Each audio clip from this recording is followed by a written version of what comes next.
ways our fathers healed themselves.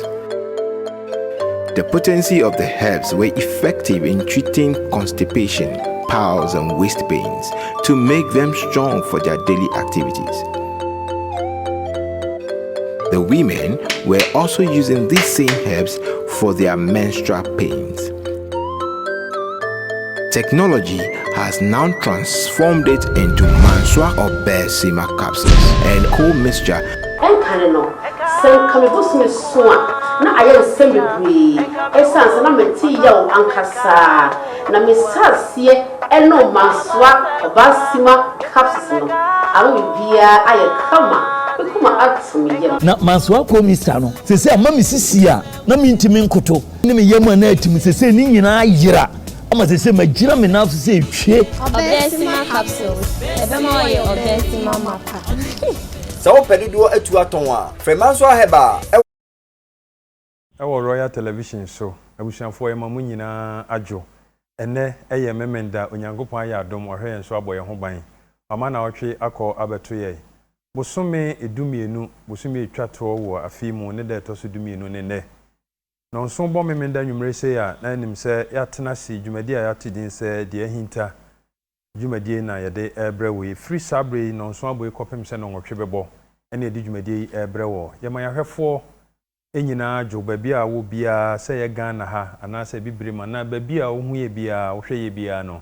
e mamu nyina ajo na me nhyiraw se bre bia no mo ne edi nkita ho na mo hwe ye program wi na mo de mo message e de adwenkyere na afutu ahodo eba ya da mo ase papa na me nhyira mo sa dwumadie wo nsa be kan o Facebook RTVGH na wo hwe live e wo hono baby a wo bia no bibia be kama e de amawo se de madi nka aka no dwumadie ndin de ahinta na nso nkobo no nwotwe ene edi dwumadie ebre wo ene ya tenase ye wonsem a ye de ebre wo na dwumadie nwumeku a wada roma ya na omobo aso ya asene no eye Manswa heba kontakro no ana afa dwumadie si ne sre so a fe no kona wieye penifo se mfa kwanya we so mfa nto ya hwefo ene amanfo nyina anim se akwanya wo ho e de ma se wonso ba be so ya asene wo dwumadie mu yekobro nya emu kra de waye nhyehyeye agone emu kakra enu nti wa opese wo ba na obeso ya asene no hyehyeye wo ho no mu a bibia be kama ede ama wo enu nti akwanya wo ho no obetimi afre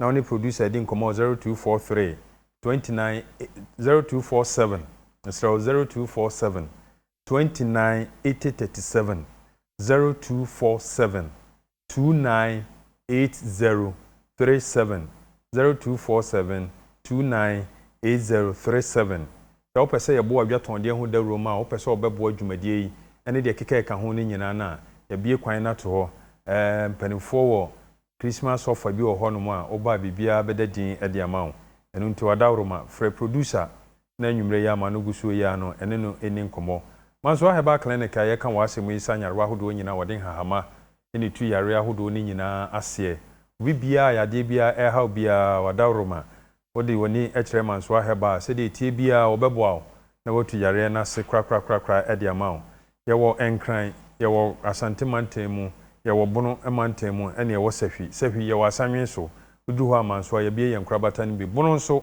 ye wo tachiman tachiman e ho nso Manswa heba wo nkrabata ni bi ho sanso na akọ enkran so a teshi new fadama ena afi tantra ho nyina no Manswa heba bia na so ye ni bi ho no ma okwa doctor wa abotre ewo ho afutuo ni akwankyere wo de bema sakra no de aduro aka ho enye se okọ ya so na de aduro kan de o se de fa mfidie mu na yehunu ba bia yade ne wo ansana ya hwe wo no ni nyina no ye ho adwuma asante mantem nso no kono wo odumase oduru ho Manswa heba bia ne nkrabata no bi ne number ne 0557 563 356 0557 563 356 no wa frɛ Manswa na one no abonkomo na bibia aye kama ede amawo enwumre emfa kwanya so na enchia abusuafo amowo abuakwa mama comfort one da ene abusuafo no echia mo na enwumre enimse nyame adom so mu nyina mo ho yesanso ena mo amowo etimeti mase downtown fo no ohima echia onso ne abusuan mame abna echia mo nyina sonomaso ne ntonso sonomaso nkwanta ajawusu ene abusua no ni nyina nso ye chia mo na menka mo nyina ho ne abusuafo ne nyina ho na afei enchia mo amowo yon so jamase mampon na mo ba na mo sita no dumase na mo achia ade hye wo ni nyina amaye nyame nka mo ho se brebia mo hweye na mo ni yen edi dwuma mi din do se bempa na brebia mi di dwumadie ho chia me anwumrei or the evangelist abeka yensa yene no obedi nkomo yeka evangelist asemi de na ye ko central region Diaso district amena se na Helen na afi madam Brasset ene mo amo ho no mu nyina nso ya chia mo agya sei no se nyame adom so ho ye ene abusuafo ho ni nyina no ya chia mo nyame nhira mo se mo nso amo ho ni nyina no Diaso district hospital ho adwumefo amo ho ni nyina nso ya chia mo madam Edna se ye nchia mo nyina emfa enwa mo mo nso ya chia mo Evangelist de Graft Matthew de Graft are there watenase ena nwumre ye ne no bedi nkomo ono ne da True Hope International Church e wo anomanyi patase ono ne nyame nam no so de asore no aba ono ne da no ena nwumre so ye ne no ebedi nkomo Evangelist mo akwaba aja mi jesu o te say wade busu ye no hye dwumadi ase wo aha kakakra bi na afi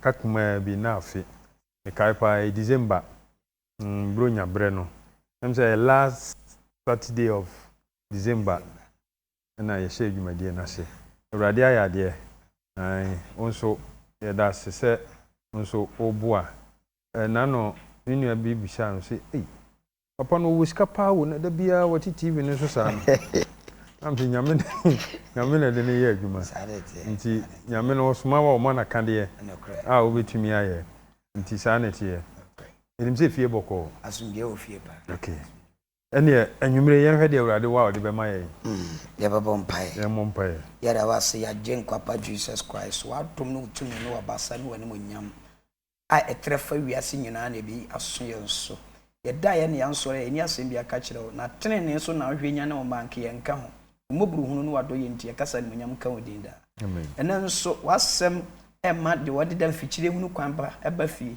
wasem ema de wafrom kwan hunu kwamba fa so wasem motivate uma wasem ama de ne kra ayoro aho na ni eche no ho asempa yadu tiuba ya no na ma ye ndi ni nyansa kasagu yaso na o matie de babra bopa da chi birichi ba o ma anya yiraba enye ho Kristo di muti amen amen Evangelist sansana obekasa no mikriu no se memfa minyina wo mo anem na last week openia osuma ma o de credit ebre ye no kriu ni nyina se minyina wo mo anem ne emfa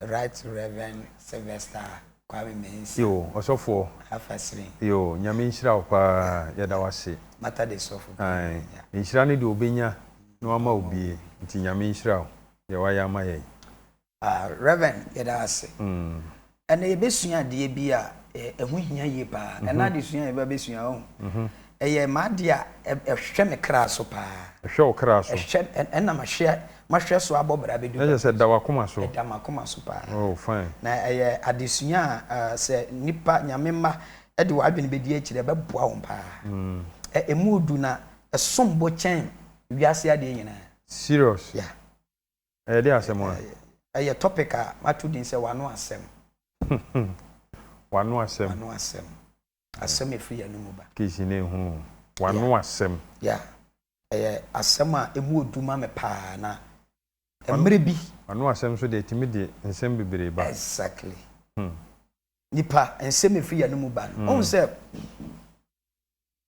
stabempa ai nipa bebere na nsua nyamesom hunu nyamesom enti ase yes ya na da bia mta kan se obetoi ade a obetoi ye nso do o so sua ho ade obehunu na obetoi ye na de ye kan na obefa ne tra uhunu mu o so ye hwehwemu thank you nsema ya na meta kan no se mabunu no asore we ya wokọ no emfa no se me ma me ne me papa ko binti na ya wo metu mu nti bisa o se wankasa we convinced that's it ehun the reason why nti a wo wa asore ne mu that's right because o ma me no papa ye wo tu mu de a o fira kwa wo nhunu dabi eno no unni foundation bi na won te niam bi asa to te certainty hu o hye bi kra na de ama wo nti da kyan hwe a wo te ho firi wa afo ho a obeko ba wasua bibi ana waye research bi ana wasua asafo na bakwasem ana wahunu asafo no ye frɛ bibi ayi doctrine the doctrines no hu ni nyina hu de ntie de asafo ni gina so so e wo bible ni mu obɛte ase ye na obɛhunu nyamesom hwɛ ade ba ko bi ye me hu pa sɛ ye di Yesu akyi na ye ntenase yes nipa bebre di Kristo akyi ba ye ntenase so ye nyame ntia ntina ye ntia na se ade ba ko ne sɛ Christianity Foundation no egina fa pemienu so ne krabata de dɔɔso ba de kuta 2 pillars emu odu on sɛ eye honhom ne honam okay honhom no e wo ne kyɛfa ene na akwan honam fam so honam so wo ne kyɛfa ene na akwan okay Christianity ne ye honhom ne honam enti sɛ bibi ha me wo honhom mu a Christ ama me nyansa ne nimdi a me fa so a me de besia no kwan okay that is prayers and fasting sɛ me was spiritual issue a Bible no Christ am ate ase sɛ yɛmfa mu wadadie ne mpaebɔ ensia no kwan no kene wo personal issue so physical issue physical ya no so ya bɛndɛ on say ya tane physical din nyina ko wura spiritual say ni nyina nyame na betima ya ma me no dabi patwa e me de say wa use sa word no but tisa okay ahwefo ntie ni ye pa sunsun fam niama no ukwa wurade nyankopon anim enam say woni ani a woni sunsun de kunti no ja Bible say prayer is the communication between man and God and Bible yenkita ho a woni nyankopon ye de edi ti wurade de ekoso sunsun mu a oba etwemesen wurade mo boa me thank you 100% wa kuma me na me ni ho ahoden simple wo yi kire me kora mintumi nko so intina Christ say woni mo ko a onko bi ma patonya physical spiritual asem we meka evangelist asem we meka ya na bi no mo say o de wonnim bibi me masam ne say papa wo yi kire me kora say na ti a mintumi nya mini ahoden ti jawo ko no manya me ti wa wo de ko ye ho adwuma ho honhom ho ma me simple on say Ahab onyene Ahab erade bisan say tu misa me hwe Christ were warriors Pachogana were police soldiers buffalo custom soldiers for no see wo mu be 4 5 e wo mu akwa ye soldier ni bia na akwa da bi se amino ayi no okomu amforces no ye wo air force na ye wo omo konsuo so ba wo ze navy for sana wo wasua no nti wo bobo ba obi nim se atade green ni na so david thank you Christo som no Christ were warriors om kwa akon Christ were ahonhu a omani nipa edi nipa abisade ede ebre sabisade na ba na so mo ebehia problem a another warriors bi wo ho mo ye that greater than sa warriors na buy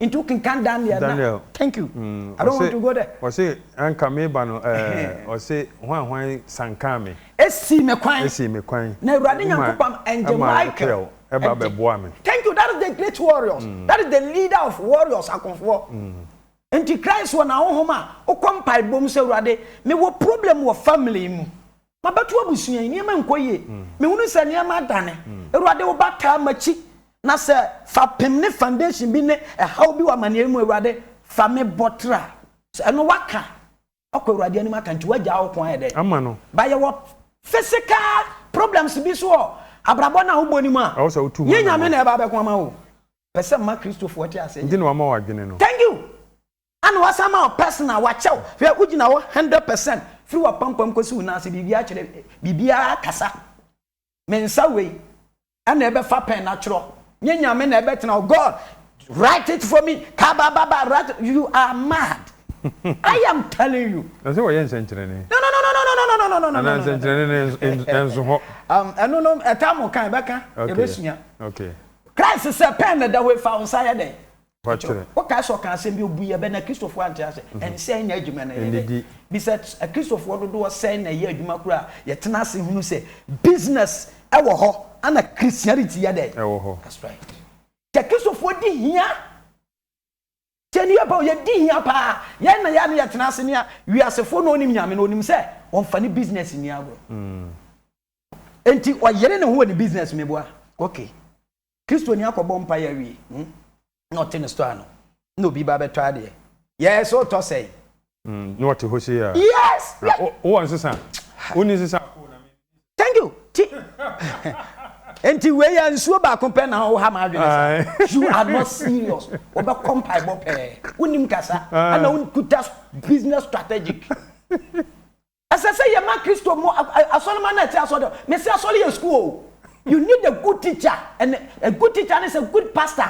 Oh, and I know Mrs. Sayadi, obviously or third year. Or third I was 50 pesos as well. And 50 pesos. I'm saying, bra, remember you. This does 50 pesos. You see, and on say that I can say we say Nigeria for the Majma. No. E ruade de niema papa bi ahye yemu. But ya de ahye after on be compile. Me bompai. And you 50 pesos and then a mania. Thank you. Tell me about 50 no na ebe aboa no a man be 200. Wonim say de bi kutaye. Ya amade na fu yensa. Ne akonyina ba bi bo ho mpa say Urade Fabra. God Urade nyi sa da age no kora de ma. Hwe. Me meta kan say Christ nyo no na ma ware o. Yes. Nyo ne bo oyi ai hawa ma Adam. Nyo ne de hawa ma Adam. Na fe nyo ne ma. Eno na nipa ni ho mbo a. No be eno na nipa ni ho. He said we do mo ababegum. Ana wa ma ye ahoden oba wa ma wa hofe. Eno wa ma oba ma nso waniwa. Ene wa dwene. And now what no house or the casa. And now what no house or the casa. Thank you. Christ a programming we are it's like a computer. Now there was manual. Thank you. Okay, yan fa no ntonche. Hwe se oba na ugina mpa ba se Erade mami kunu me mpa be ma fon be ma ne busu onwi de ode ne kwa yi aba gentia. Doka. It seems you are not serious. But what you when you serious. Nyemu na mo church say de wakoma pe na bisa. Oh, me chira wa de bi tinam kase you physical and you spiritual. And you spiritual. Matias. Tie Erade ama wa ho ofe oba. Wa ma kasa. Kwase a wanum. Me pa cha wanum. Ai na ode me pa cha na sie na oka kwase a. Hwe wanu ase wa ho ofe do be kwa ware. Wanu asem. Sidie o wanim. Na wode sidie na sie no muna. Bra. Ohu ade obetuma ya adwuma na ode asie na ode akwadworo no. What's that crisis o me dey? Crisis in Toma na ma. No, mama ka say me kira o. The way you see kasa, so be die, so be bobra, so be kosoro, so wasum be dwo, so be nyina cha. Ifru anu asem. On say, obi anyini pa so obi na no obi aka say papa na me bu pa. Papa we na me respect no. Kasa fi na no ba e de. Ya yi obi adi. Okwa atwa mante ko bompa yo ba na yi na di. Nya mante sin na ma o cha adwuma ho. Okasa. Se emma bi mame nka we mpacha oba bi ntie me ye so oba bi betena se pa na obema na adwene ni nyansa akosoro pa konkompa bo se ni kunu no emre bi oba bi sa okay na madwene mehunu a mani gine ho se sister we dia we me yira men kasa na no da ba mehunu asori mu ni ade by day bi mehunu no sede that's right oni nipa bi si kasa no oyam share mani so totally that's right eno ano no me ho adwene kura ma mitiri mu biem me hu se de wo si kasa ne se de wo si yes star bi no na me se wow abaya bi wale akoy sen kama wo suame no mote opposite o kai say communication ba so foforo one man no munim nyansa munim the quality e woni mu no onya bibi wow bra bi frefia brochire bra no filling station 3 ne maame ne ansa bra na gise okofro obi exactly gina so ne nkofre ne mra so dia na nyame dia ma gise tena ha bo nko a ahombrase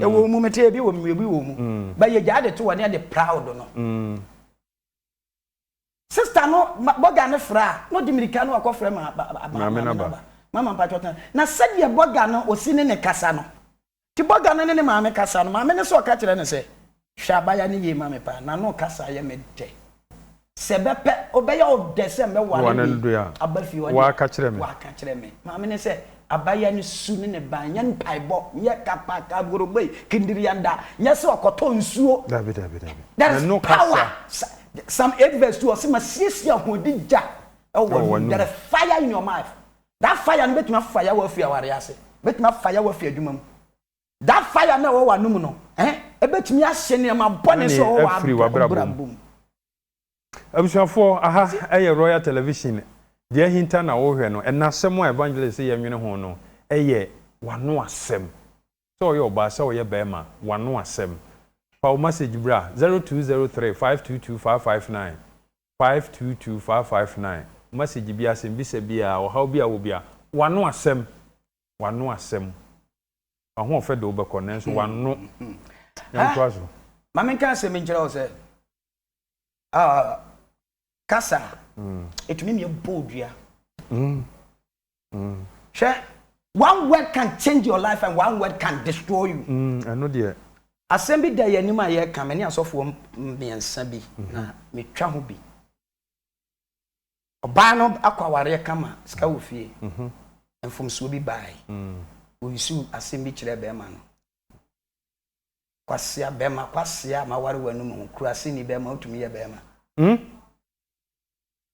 yawo oba wo tie metie ni ya yawo asem bi wo wa ka kire be ma bi a onno wo wiase biem I am telling you ma am penifo metena ware na se evangelist na asem we wo no obi be ma kwasia ma ware wanu mu na be ma so tumi ubutumi fua bie wa no so oba wo tumi yo oba o ebi kama na bro so afri na no na wade na gu ga ni si wo se ya o se ko finti me ho bon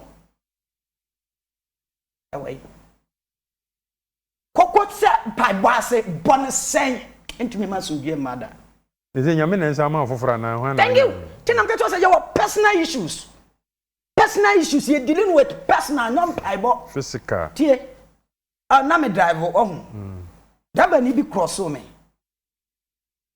seven no we na me foko no me foko no na passenger fo gum no mo so foko me tie ko ye didi atemeka na mo aka anche me duru fi ade chinye ene papa bi san no asofo me pa wasem pa o eno a wo ye ade bi pa me yam hye me man susuda na me yam hye me say aja ade ma ye dey o se da no toto na da no toto na wudi na tem no na me timbi bra me simiti ase awana mbunko to jem say aja facha o se o me di ache onti na mpesa me ka kire wo na wanye biem hwe ni ye say next time ebia na wako bie wa no na o felefu bi enna me twika me ba roya high private bi cross o me save for payment owie ya nam kodina na nche nam so director nka o ya okumi o so me ya me wi me pa cha nam so no problem me come ani tio soja fo bi bo amrantie mienu toto driver wo abrepo junction o se ka o ya okumi o oh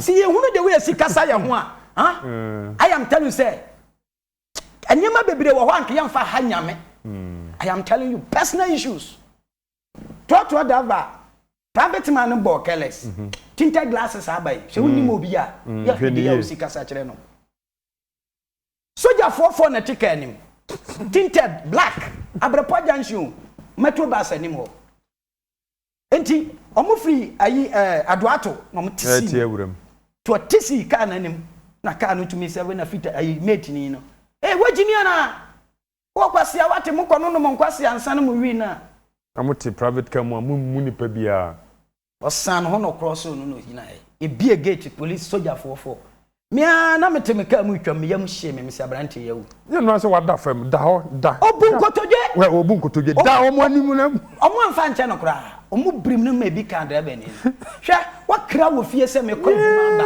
just one word James chapter 3 verse 3 just one word or the counterfeit akoto wi obi adi bone panso de wo besia bie na no akasa oru fi se ugina mpanimfu animu na ye di watam na wankasa de asem na ka kire o so ono an ho afọ akola no bu ade ne ho afọ mu mfa nche no ono ye nua ma no te awade especially esasa so for preaching maya ne pa I am telling you awade problem bebre benyina abgina ma obedi efewura atema apra ho ne atumu na be ma okura bia woni sika na wo sa akopɛ bosin akɔ no ko jina chamantes hu bia me ko tina fie bi ma na wo pa me you I said you don't need unim bia wo ye mi fie wura nya papa na mi fie wura baifo me bom pa ya na wo ne ho sese no fie wo mpa ma asem no o ka sa nye ummu ade enne ma pa wo mu no de asie na wo yi bone na di ntuntumi ni pant na hwe Ubehu na master bi onkola be 30 nya master na say oye ni papa o nyonu kwa ni ma de pam nipa nyonu kwa ni ma dwuma ye no obu nipa nti nkola an kro mu ni say yes ye ne master bi na nam to mu na be ye adwuma na ma no ummu nipa ba akokora obi ade ba hokora wo be kasa ya yes ye nim se store na ati anu nya Yesu na be abaton ama yo tabi Yesu on ton ya mo nya supermarket of a seller Yesu company ma me bi wo kosegole udu no store na wa ma akonwa na watu koku ba ko anu ama wo beta de no danu me to singlet 5 na me sem ko to 1 ana onze e ma bebre kura ni miura ya kire mo ho o kwa dia na discussion ho na me koto ma me na no de obedo wa ma wa me se ma me we won kompai boda na obeto ma de akona ma me koku anu mo de o bi wa koku 120 pesos no beta ma abo atena se da bia beba nyanso akua stone ade a yeso na yeso we mu so we mu ayanto nsa ho fia we no unim za wonto de no kra ma me dan yanka James 33 pese ma atiefo quotations bi Yakubu 3 chiche mu miensa o se ye de nare kato aponko anum se ye de nare kato ponko anum se wontie yen on se ponko o te so ahoma na ekura eso ponko na no ba ho o twena na ponko na ye ne ya na otumirika nti ye de nano na control no okay na ye dane won aboa nyina mu ko ba se o kan ni hwe ehyen so a esoso se ko do esi nsuo so eso na emframa emu ye din pia no na nsuo no so no ebo no wode kodo ketua bi na ketua bi na de kan left near the account right ekoba bia ehyen kwankyerefo no pe mbacho me nkyere mu ha ehyen kwankyerefo no opese okọ nsuo na ja kodo no so nipa gum ode ta ayi ketua bi o kan right no kan left what you say okọ akakra no okọ akakra no okọ nanim yes ya said yes ya dai kasada kakra no wabra ho ase kakra na okọ wanim ha kakra physically ukọ ye wadwuma na unim kasada okọ to dwanim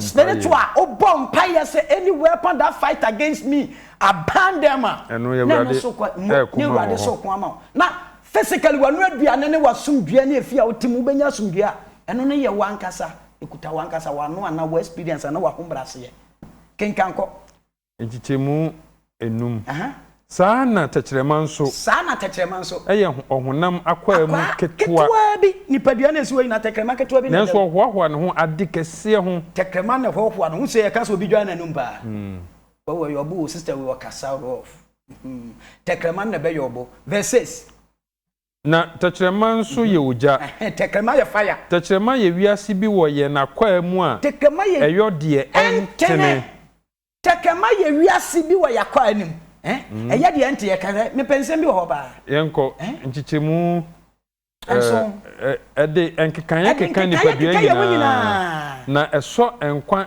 nchimiya etwa ne ho free awo mu no na efiramane hunu kuro mu na waso ano na entoteboa ne ntakraboa ne moa ko verse 8 nchemu enwotwe na tekyerema de onipa bia ntumi nyodwo no eya de bone eya weremfo awuduro aye no ma ahyaw tekrema so ma awuduro there is a poison ewa tekrema so eno na ye di hira awurade eno ye de to ye hira wo asafo ye ho ni eja no eno anso na ye de domi nipa waye won Nyankopon sumanso wenku mabodua madome wonye ye da asofo no mo domi ho ano ne didi ano no cha nyame ano no de ma ye no ye mfa ni banku ni tilapia nko ho ano no ye de yade nya sudue nya ba bitena ano no wona dwuma bebre ye hwe 1 Peter chapter 3 verse 10 1 Peter 3:10 obi ahunu kasanti na man na wote ba bi su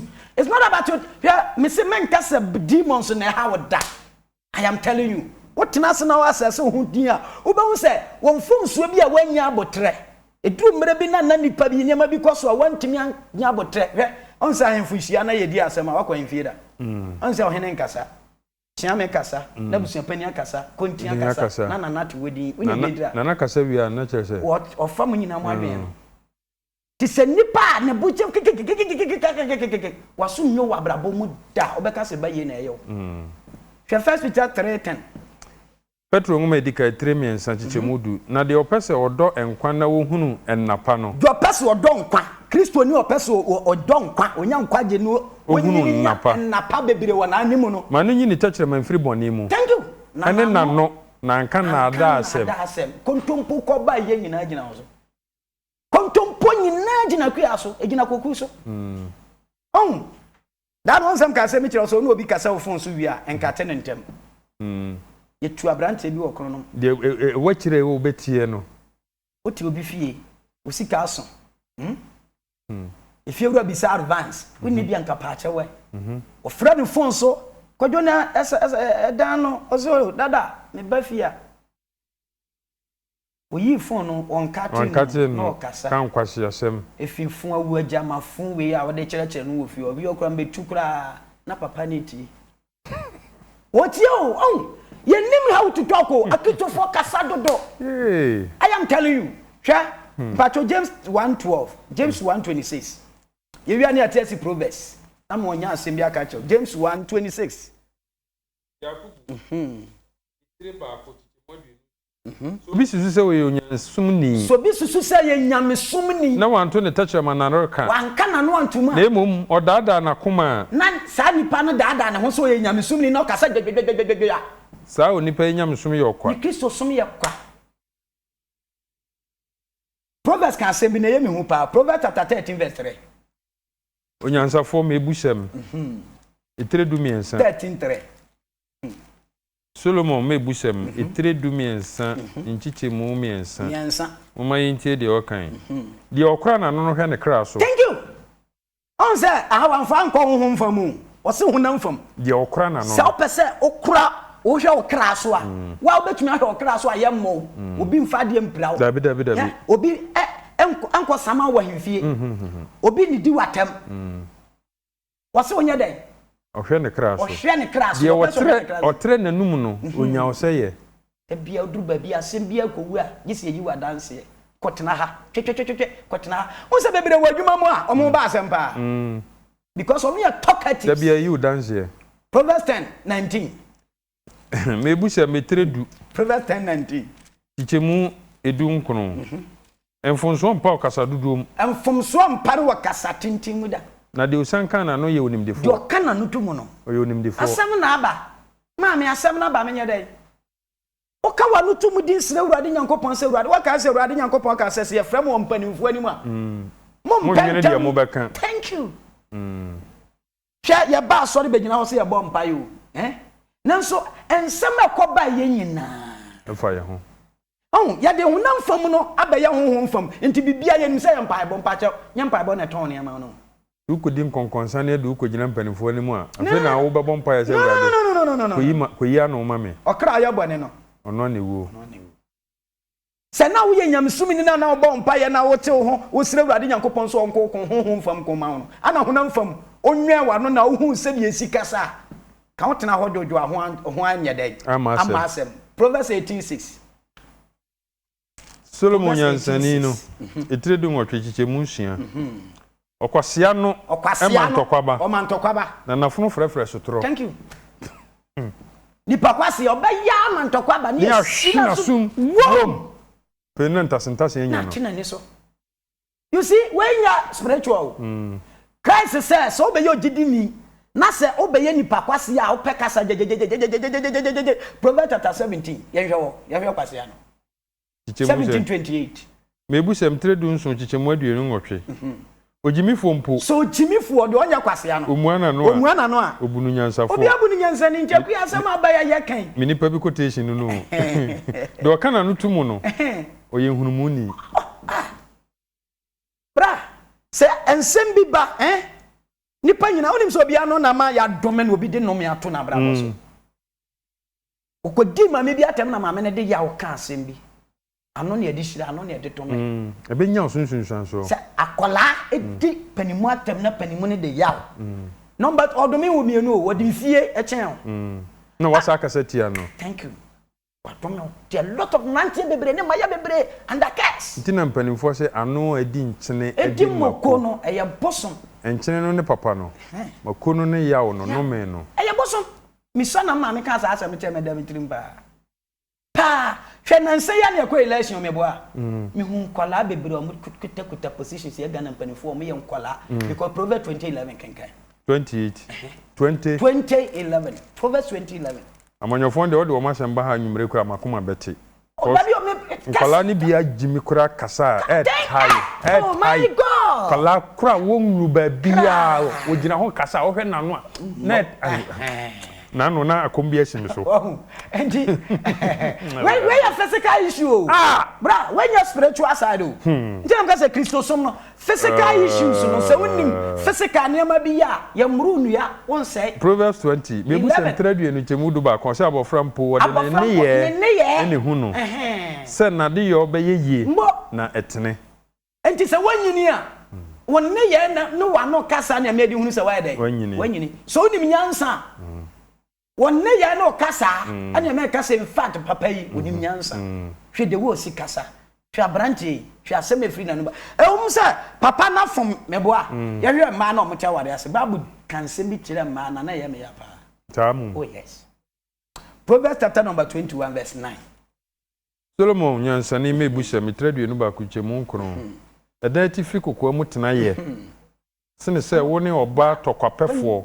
betena edem thank you onwo oba ndie no kore mama kan se mi kire o sa mpai bonus na maguo bebere na crisis ye hu omo samo ti se nwan no so ba nim quality se kutana unim se ba ma ba ko homa na ne maame ko ma na aduane ni be ma ma na hire aduane di ansa na o ma ne maame isu akofo obi bato ho thank you so oba hwe quality ekuta be ma bo afu kura no o body kura tumi ma ba ma adodo oh yes me kire bibi ma ma no oh ninti oba wo sade kasada kakra bi to so dia hombrase to so no osere wie adenti na se ko tena mpa ba ase ukuta shape no hwa be ma wakata na ni kura no emema nsia gina oba ba kumpa gina mfifi obehu na yi no so bia mu otumi se wei eyoba erode chamba qualities I am telling you fa hombrase ya den miura odo yewu be ma na onumanyamfo ewo wanumu o ka 1 2 3 4 we uri su wa kra o wie no ano no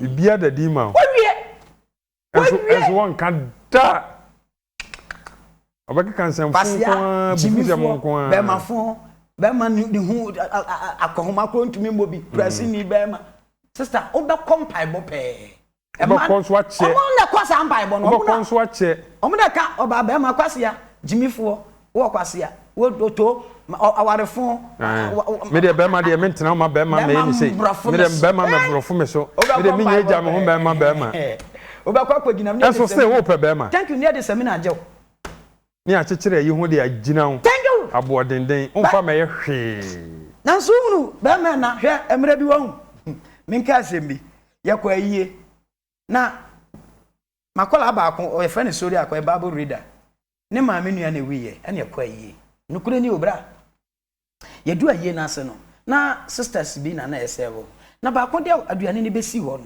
odi aduane ni si ho na odi seminar esi ho na odi sa ayie de papa sewi egu ho ana odi lazy ayi gu ho ana in fact say de na abaya na ye no se na me nware yam ka se ge we mbe wale e hoketu wan kompai bo e hoketu onim se de esi som I am telling you ani nyame ache mo ache de bebre onim se de esi som nyame ache gidifo anyansafo bi bema obi di besi wo ne se wa sore kope patchom penso ahoro me o ka se seminar cross e seminar so na ntumi ko fa de you see she thinks after all ring your day ehye no wo se wa de no o se tutu twempena ache pa sa oh yes o ko fa dum sa side ho ba bia tutu no mbre bi ye ko bokina madamfo bi ko fa bi oho na enuane omono ama emma no Jesus Christ untua daika untua hwe enuane omono ano ene niam omotoma mema no oh mekai pa oba obetumi aye saade ne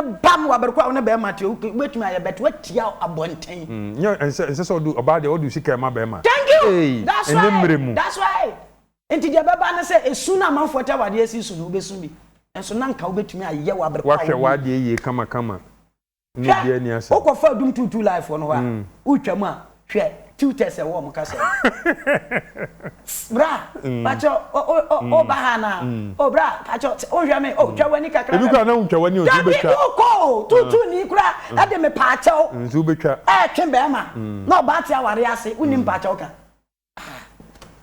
hwe kasa free wanu mba hwe yetete stores ni adwuma bwakọ reception emre bi one girl bi mi dini juma a reception wasu asre nyame ma awurade obi aba ma bia adwuma de wabetena reception amanfo aba ho obi aba ho keke kro ogina ho wonni me pacho metumi abo wa na bra eno ne edi tia oka bajo transfer wo de transfer obeba wo de ko chi bajo trankonya na wo ne so but ko do aso dem wo sumpi no to agina say na ba you think say we no na ebe mem na account mu akosoro you are beating a physical things you deal with the physical at a kronfo awia wo ye bo ne physical fan ko honhum say honhum na ya wo dia you deliver no physical we physical demons bro say bo yeah. I say good evening, sir. Please, I'm Joyce from Nkoko. Please ask evangelist for me that how can one know that his or her sins have been forgiven by God? Better than Obi Ehunusane Boni and Waye, Nyame Edi Acheno. Evia Dankwa, Ubeheye, of a small Michel. Or say, just a good evening. Kwame Mensah is my name. Please tell Pastor he is a great, okay. Yeah, that's it. Said the choir of us draw message in me. Good evening, please. I'm Hadia. I'm enjoying the word of God, or say the word of God. What the Bible is saying is 100% truth. May Allah bless you for the wisdom, for the wise. Hadia, I salute you. Yanko yanim na yankin kai di abano abeka ni nyina so afei we say what an insight. Evangelist, thank you. We need more of this from Pastor Matthew and Omanye Patase. Eda say hello, please, good evening. In fact, I'm enjoying the program. I'm Duropong. Yes, we must control our tongue. In fact, and some egu proverbs. I'm really enjoying the program. I mebu sem ho de Solomon Nyansani no okwa obekeka du ba bia no aka na wo kai na utimu sade we koma me okadi watem ma hunu say woody foolish. I say from Elder Crying Richard in Temu SDA Church, and I have watched a lot of Christian programs, but this one is superb. May God bless you and the host in Jesus' name. Amen. I say hi, Pastor. Good evening. Please, I'm Opoku watching you at Wasa Abena. Hey, could be this Abena. Yeah, that's it. Every message from evangelist is powerful. God bless you. I'm Kingsley from Asonomaso Nkwanta. Yeah, that's it. Kingsley, Asonomaso Nkwanta for Nina, Yachia Moho. Ya Munchia, Miguel and Mame. Harriet, Ya Munchia and Mame. Na Yankoya name. I say, my name is Yabua. Some girls don't have respect. Okay. Okay, this is what the youth of today need to listen, but not white handkerchief, milk, and used clothes directions from OT. OT. Yeah, that's it. I say, I have told my husband to be that I'm suffering from.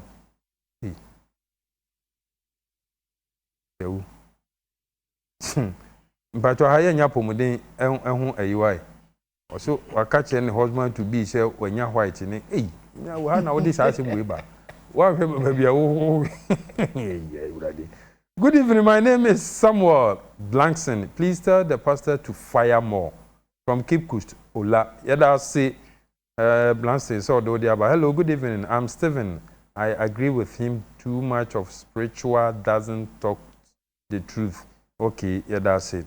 I say I'm Nanaya from Obuase. Mansakong and Mensakrum now. The way I love too much, I miss my yes, I'm crying. You miss your wife and your honey canoe. Yeah, Evangelist Yantuaso, na message in Proverbs 9:13. Maybe some train chrono. Proverbs 9:13. Jemu edumi and san. Ain't the walking. The obey any answer, ya no my circle home. Also, Obakwasia, your Casafo, Tibon Coso, winning machine. Thank you. Obakwasia, or day, or your Casafo, Buntina Bible sent from some Paracasa, or the Fiasem in the Piabonte.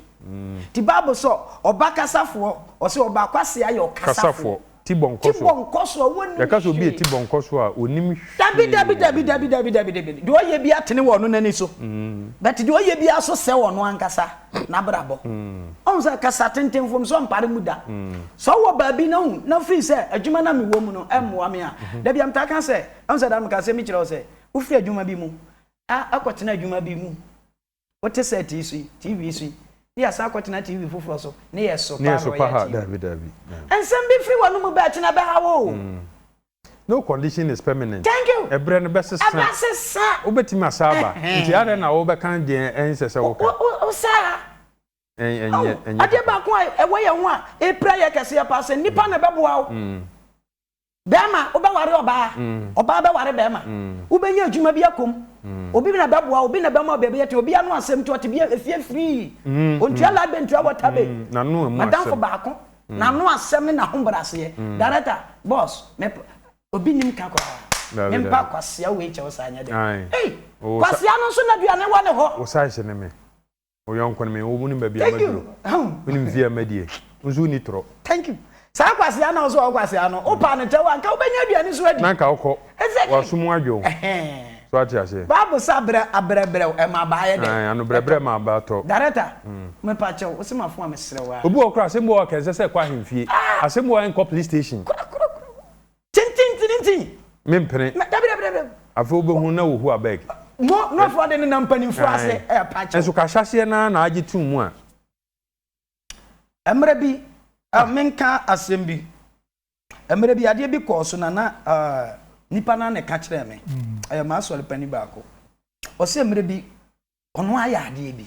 Ono abe ma na ya ade hu se wa anya yi. Adi foolish. But ma menka se ni kire ma. Nyame ni monyam ade ma ma nti. Bema fum kura no san ye chinchintinti. Eye ni monyam. Oh yes. Nyame de man bema.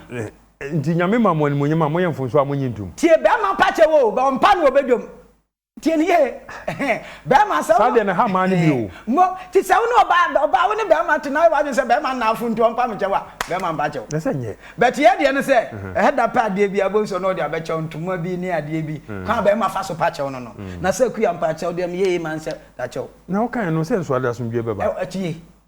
No correct better say man hu say emma ye piesie enti da bia no me no nya adwene da yeah ultimate convince me thank you emma wo say the nyame ye emma no the leadership quality ni ma emma ti be ma tena mo ba be di ne so ba be ye leader wagu nyankopon ni ma say enti ya na be ma da bia no pese ogina ne ase o ye leader enti wo fuma ti wo fuma so obegina wani mpa pa cha o say unyi emma 100 da mu ba trepe obepe kwan bi memeti mepe kwan bi so Api ampache we de wanu ntia mesira o. Sane wa pache o.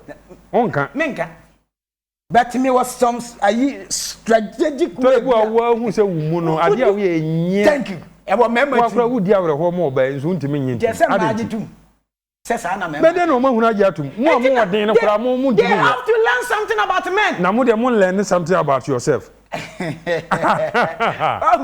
Endi oba aware ende be ma na da no efie di oba to bi wuru afie na ntokwa me ba wabusunyam na munu se ntokwa wo ma wade mu am ya na mbremu oba na pa adenti oba wo ukuta that 100% ade ne se be ma ni kukuku nyina betima breki no mo yerem na ebe wo soja ni so mo mra mu no mo ontone that's it be ma oba kiki abema be nyina so ba wo buo ahombrase ukunu kura twempno ko ma no nya buo ahombrase e de ma no ebedu bebe obebu nkotodwa pa oche ono abijai ba wo ye ni hey pasoro be ma no enti ya wo ensem bi wo ho a onu aba bi ka asem bi ma menka meka wie na me pon kura one ne kunu to ho o ware kama mistake no mo bi nye bi da o ware no me ware no me wo me past ano asem na meka no ana also ebi awo ne oba no me wale wo so wo pass sa be ma bi display gu no ho otwam na yere o spray de metumi abodin o se spray be o se ye chairman o se ede na hu se chairman o se me boy dada na ni spray pa no look at all these things okachire okunu me boy dada bi pa na ni spray pa no intimate ya na mte you see what's to anwiagu galem twa be ma no oba no onene papa na tenaye na papa ne oba na da ya nyinsen gu 3 times ono ane ba ne baba no yes wow na ebra ba no ware ye no abaya no ware ye no oni ni kunu to dem say ehwe program like this tini ye ka say mema no mo fa mo ma no ana ba ma ni kunu ka say we di anya no kure no ba no say eh mi wura jai no kure hwe ni te ba ya chinye ka cross me hwe ma me ka say mi kire o ene na ma ware o me papa oni me nyi say nyi gu mi nsa you see want to me you have to you want send me wa ka wa no tum Mama Mr. Jati was he na wakati ni kunu so ono papa da aye to me control home I am telling you obi to want to control obese sanse bebre aguso na ayi se de wusiti e pa aka wie na obo se wadi nkwase abari ni je ese tek ye koso anye yi da bi na ka opese enye yi o se de abadwan 20 e de ne wo be ja to asa de sa se mi wo ye sofo na akoka watu se enye yi change na se oko hey mama kai kakra was the first time watching very deep program yeah that's it hey my name is Eric Afram from Sehi yours so may God bless you for the good work you are doing yeah that's it I said good evening dear pastor please I'm Millicent thank you for good news yeah that's it Millicent so do the aba I am Dachinti from Manso Amenfi I'm very advised from this topic may God bless you oh amen afi o say hello good evening please Eto Asantoa from Ehua. This is a great program. May the good Lord bless you all for every Sabbath message. I'm indeed enjoying program. Yeah, that's sepa. I say when so the free.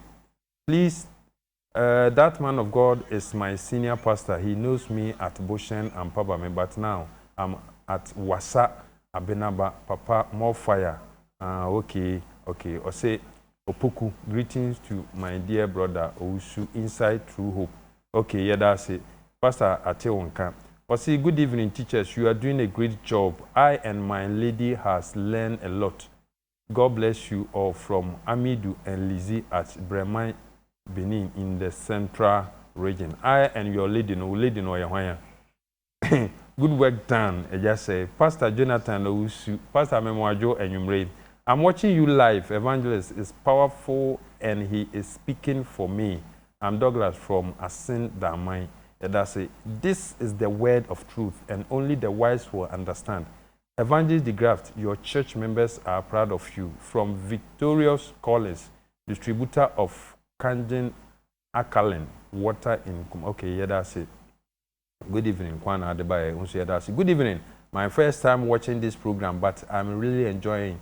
God richly bless you from Ahuma Obuasi. I'm Stephen from Ahanta. Abuadi ladies have problems about respect. Okay, about these ladies have problem about respect. That is why they always go for prayers. God bless you and your elders. Good evening, Evangelist De Graft. I'm Evangelist George Darkun inside Navrongo Police Station. It's my prayer that one day mighty people will support this program of enlighten. Yada say, Bompaya Mayes, Papa Police. Hi, RTV. You are the best of all. I'm enjoying you live from Bono Manso. Some of ladies are not serious. They don't even know how to speak and handle men. Kofi from Yada say Kofi so do the Abba. Please repeat it on Sunday afternoon after church. Okay, this program Yati, obe sponsor better airtime. Na yasa repeating ochina. Fantastic program. Yeah, that's it. It's true. If I date you and you start saying, "Yenka date yasemwaha," or say, "God bless you too." Yeah, pon wafe na mode message neighbor. Please, does it mean we don't tell the truth all the time? Policy do asimfu su, and also the ne diaba. Nti say e kan okra na. I say, God bless you. I'm Evangelist Cynthia Moa from Ejuso Onwe. Great word, pa. I'm enjoying the show. I mean, Shroud. I say, may God bless you for the program. I agree with Evangelist on all what he is teaching. May God bless him. But I disagree with him on the fact that men do not apologize. I may say, won't mean convince me. And one son of Papa no so de abani. We are counted to one another in marriage. Hence, I believe a man should also apologize. If he goes wrong and not to say he is the head, making him difficult to apologize. Ebenezer, Yada say, hello, good evening, good work. I'm enjoying from Agona Swedro. Yoga, Yada say. yɛdase sɛ mode aba amehwɛ kyerɛ hɔ mo fa kyerɛ hɔ no ne nka mienu bi na afi yɛmfa mra wieyɛ wei so ɔse hi no ano no ɔse hi I'm ODJ Kentampo thanks for this wonderful advice yɛdase ɔse my name is Yeboa Pastor thank you may God bless you my name is Tinge yɛdase sɛ wo so do di aba hwan so nie Esther Mary Esther no ɔse God bless you Pastor for this topic I have learned things pa Esther downtown Atimeti Mase downtown. Hey, my kind message you dey asenka mawade egu. I'm Stephen Amankwa, Adansi Fum. So Pastor, you are speaking the truth. Yeda say, good evening. I'm Madam Gifty from Dunkwa. Keep on with your good work. Yeda mo say, se mu nyina mode aba. Ohima Esther, nyame nhira mo. Wanso de enie, afi na mode message ne ba. Eno na mempe no. I'm Theophilus Bamfo. Yeda say, good evening. I'm engaged with today. It's my first time. May God bless you. You are enjoying the program. Sana Opesokan. Okay, Yedase. Caleb go so what the Abba Yedase. Oh, great pastor, you are teaching us. We thank you. I'm Obapa Asabia. Obapa Kaudi who they mean say oh yeah, kama. I'm listening from Tepa. Thank you for good news. God bless you. Bless you too. Or say we answer yeah. Akuokon. May God bless you from Akuokon Emmanuel. Akuokon me chia pa why? Me akuyokon nyame nhira wo ene mo amutie ye nyina busuafo ye the program na e ba wie ye akashima mienu pe ya becha ya beda ya tifo na hwefo ase yeso ohene ehya abene wanya tifo je no gase na panimu so to ne sai ne antuma ya chiwade mecha ya Right Reverend Sylvester Kwame Mensa okay and then who can half a city matter the soft mecha and Apostle Barnabas uti the blood of Jesus in church and this Pastor Frank USA a china nyame ya doma anwumre 6 o'clock massive for Silver FM anwumre 98.3 Sunday bi anwumre 7 to 8 muntie a china so be share was all there my number is 0244 820 441 0244 820 441 now we for evangelist now no edi nkomo na bibia ye kama abusuafo edi dwumadie no esi a ochina Josephine osei abankwa one Isaac Nyakon aware na obaso wota no dumase yenkone yenkota wo no machi ema bibia nya kama enwumre mefa kwanya so na 7 for Christ ema nyina S4C4 mechia mu nyina nyame nhira mo se na mo amutimi ba meeting no nyame enka mo amutimi ma no so awurade nhye mo den na mutumi mra edi dwumadie ni esi a manso aheba na so yasene akwanya wo homa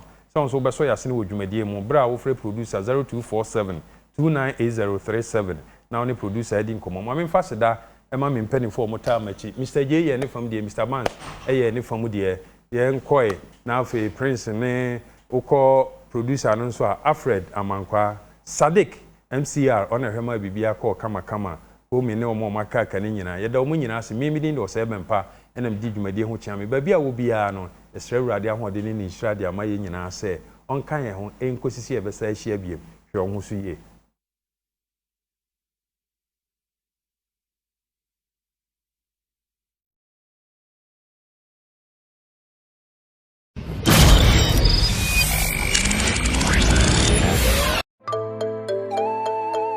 In the days of old, herbs were the ways of